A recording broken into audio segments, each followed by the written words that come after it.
আসসালামু আলাইকুম, আবারও ফিরে এলাম নতুন একটা টিউটোরিয়াল নিয়ে। এখানে আমি দেখাবো কিভাবে আপনারা এইচটিএমএল এবং সিএসএস দিয়ে সিম্পল একটা ল্যান্ডিং পেজ তৈরি করতে পারেন, স্ক্রিনে যেমনটা দেখা যাচ্ছে। তো চলুন দেরি না করে ভিডিওটি শুরু করা যাক ইন্ট্রোর পরে।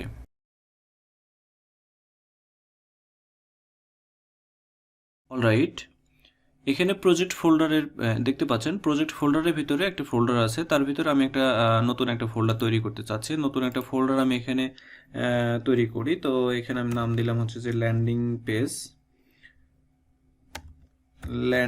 পেজ নামের একটা হচ্ছে যে ফোল্ডার আমি তৈরি করলাম। করার পরে আমি যেটা করব সেটা হচ্ছে যে এই ফোল্ডারটা ওপেন করলাম, করার পরে এইখানে আমি এই যে এইখানে বারে আমি ক্লিক করলাম, করার পরে আমি পুরোটাকে সিলেক্ট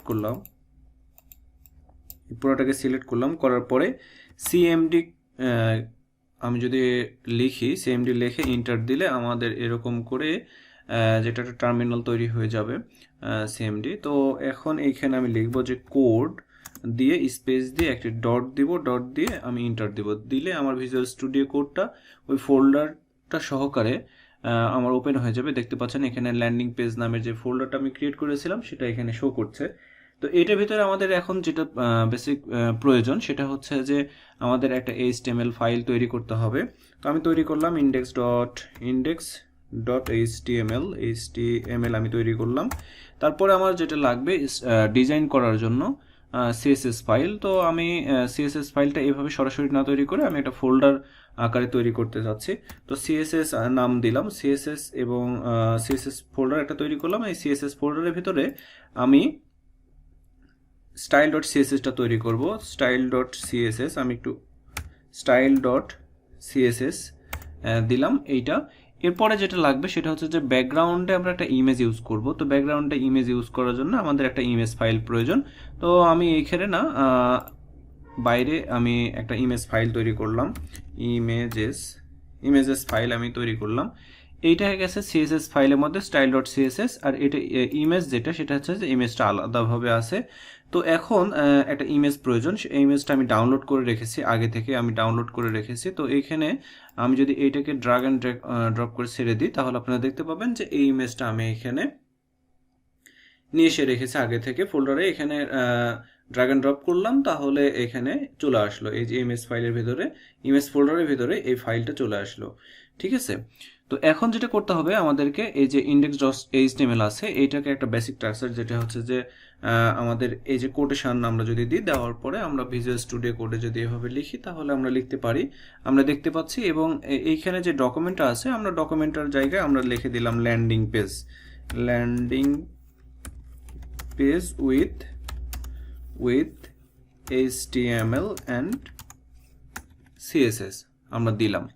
দেওয়ার পরে আমাদের যে একটা ইয়ে তৈরি করতে হবে, আমাদের যে প্রথম যে কাজটা হবে সেটা হচ্ছে আমাদের নেভিগেশন বার তৈরি করতে হবে। তারপরে আনুষঙ্গিক যে কাজগুলো আছে সেই কাজগুলো করব। তো এই সবগুলো আমরা একটা ট্যাগের ভিতরে নিব, সেটা হচ্ছে যে মেইন ট্যাগের ভিতরে আমরা নিলাম। মেইন ট্যাগের ভিতরে নেওয়ার পরে এর ভিতরে আমাদের যেটা লাগবে সেটা হচ্ছে যে হেডার। হ্যাঁ, আমরা যে ন্যাববারটা থাকবে কিন্তু হেডারের ভিতরে। তো একটা হেডার ট্যাগ নিলাম, নেওয়ার পরে এখানে আমরা যেহেতু লিস্ট আকারে সেটা ইয়ে করব, তো ওএল বা হচ্ছে যে ইউএল আমরা নিতে পারি। আমি ওএল নিলাম, নেওয়ার পরে এর ভিতরে আমরা যেটা লাগবে সেটা হচ্ছে যে লিস্ট লাগবে, তাই তো লিস্ট আমি নিলাম। লিস্ট নেওয়ার পরে আমি এটার ভিতরে একটা অ্যাঙ্কার ট্যাগ নিয়ে নিলাম, অ্যাঙ্কার ট্যাগ। এই অ্যাঙ্কার ট্যাগের এইখানে প্রথমত যেটা লাগে সেটা হচ্ছে যে হোম, আমি হোমটা দিয়ে দিলাম হোম। এরপরে আমি হচ্ছে যে অল্টার এন্ড শিফট চেপে ধরে আমি ডাউন অ্যারো যদি চাপ দিই তাহলে এভাবে কপি হয়ে চলে আসবে, কপি পেস্ট অটোমেটিক হবে। তো আমি এইখানে দেখা গেছে যে 4টা বা 5টা নিয়ে নেব। আমি 5টা নিয়ে নিলাম, নেওয়ার পরে আমি এখানে নামগুলো চেঞ্জ করে দিব। নামগুলা যেটা দেওয়া যায় যে অ্যাবাউট, আমরা সেকশন আমরা ইউজ করতে পারি, অ্যাবাউট দিতে পারি। তারপরে দেখা গেছে যে গ্যালারি দিতে পারি, ব্লগ দিতে পারি,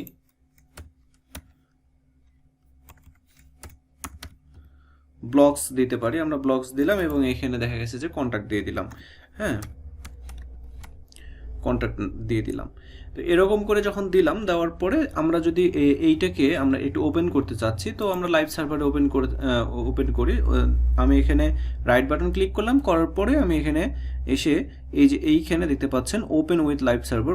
ওপেন উইথ লাইভ সার্ভার আমি যদি ক্লিক করি তাহলে দেখতে পাবো যে এইখানে আমার লাইভ সার্ভারটা ওপেন হয়ে গেছে। তো এখানে দেখা যাচ্ছে যে এই যে landing page with HTML and CSS, এইটা কিন্তু আমি লিখেছিলাম টাইটেলে লেখার কারণে এইখানে যে ট্যাব আছে এই ট্যাবের এইখানে কিন্তু আমাদের শো করছে যে landing page with HTML and CSS। আর এইটা index.html ফাইলে আমরা করেছি, তার কারণে এখানে লেখা দিচ্ছে index.html ফাইল। এইটা হচ্ছে যে কোডটা দেখতে পাচ্ছেন, এইটা হচ্ছে আপনার লোকাল হোস্ট কোড। তো এইখানে আমরা দেখতে পাচ্ছি যে 1 2 3 4 5 এরকম করে সিরিয়াল অনুযায়ী দিয়েছে, যার কারণটা হচ্ছে যে OL ট্যাগ আমরা ইউজ করেছি। আর যদি UL ট্যাগ ইউজ করতাম, অর্থাৎ আনঅর্ডার লিস্ট আমরা যদি ইউজ করতাম তাহলে ডট ডট আকারে আসতো। এখানে আমরা অর্ডার লিস্ট ইউজ করেছি, যার কারণে 1 2 3 4 এসেছে। আর এইখানে যেই নিচে যে আন্ডারলাইনটা আছে, এই আন্ডারলাইনটার কারণ হচ্ছে যে আমরা এখানে অ্যাঙ্কর ট্যাগ ইউজ করেছি, যার ফলে এইখানে আন্ডারলাইনটা এসেছে। তো এটা আমরা পূর্বে থেকে জানি যে কেন আন্ডারলাইন আসে বা কিভাবে কি হয় সেটা আমরা জানি। তো এখন যেটা আমরা করব সেটা হচ্ছে যে আরেকটা জিনিস তৈরি করে নিব। এই হেডার সেকশনের নিচে আমরা একটা সেকশন তৈরি করব। আমরা একটা সেকশন তৈরি করলাম, এই সেকশনটা আমরা তৈরি করে নিলাম। নেওয়ার পরে আমরা এখানে যেটা করব যে আমরা দেখা গেছে যে অনেক কিছু জিনিস আমরা লেখার চেষ্টা করব। যেমন আমি এই স্পোর্ট দিয়ে একটা কিছু লিখি, যেমন ইমেজ বাই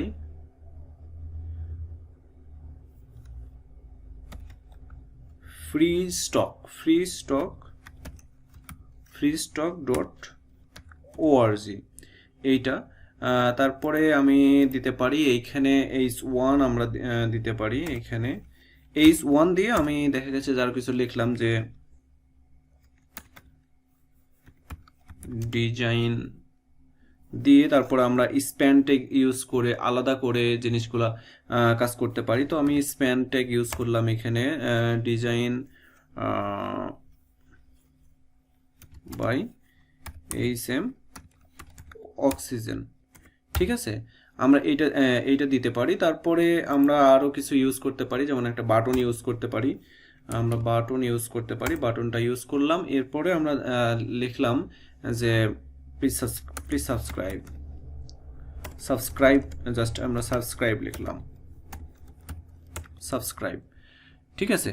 তারপরে আমরা যদি আবার ব্রাউজারে যাই, ব্রাউজারে গেলে আমরা দেখতে পাবো যে এইখানে এরকম করে ইমেজ বাই freestock.org, তারপরে ডিজাইন বাই HMoxygen এরকম করে, তারপর দেখা গেছে যে এখানে একটা বাটন আছে সাবস্ক্রাইব, আপনারা দেখতে পাচ্ছেন। এরপর আমরা যেটা করব সেটা হচ্ছে যে স্টাইল দিব। স্টাইল দেওয়ার জন্য আমাদের যেটা করতে হবে, এইখানে যেই টাইটেল আছে এই টাইটেলকে একটা নিচে নামাই দিয়ে টাইটেলের উপরে আমরা হচ্ছে যে লিঙ্ক দিয়ে দেব। লিঙ্কটা যদি দিই তাহলে এইখানে যেটা আছে যে এইখানে আমরা সরাসরি কিন্তু style.css লিখি, এরকম করে style.css এরকম করে লিখি। এটা কখন লেখা যায়, যখন আপনার এরকম করে index.html যেরকম ফাঁকা আলাদাভাবে আছে, এরকম করে ওপেন সোর্স ভাবে আছে, এইভাবে থাকলে আপনারা লিখতে পারবেন।